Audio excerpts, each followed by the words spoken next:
Баршаңызға сәлем достар. Бүгінгі видеода мен сіздерге осындай жүрек пішінді ашық хат жасап көрсететін боламын. Видеоны міндетті түрде соңына дейін қараңыздар. Ең алдымен парақтың ішіне өзіміздің тілегімізді жазып аламыз.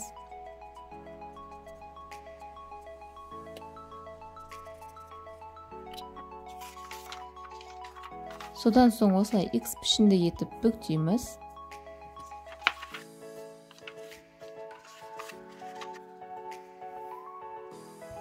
Міне біз бүктеп болдық, ал енді симметриялы етіп бүктейміз. Артық бөлікті осылай жартылай етіп бүктейміз.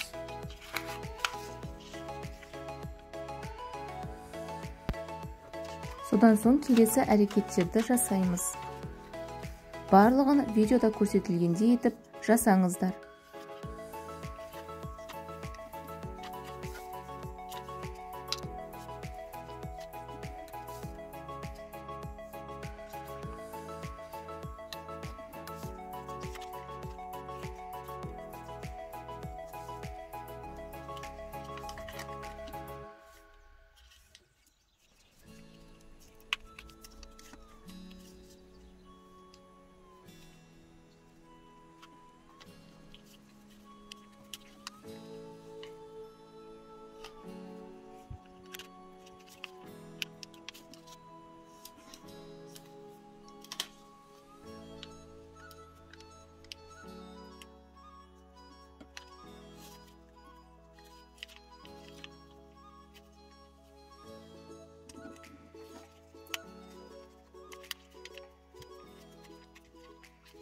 Міне достар, біздің жүрек пішінді ашық хатымыз дайын болды.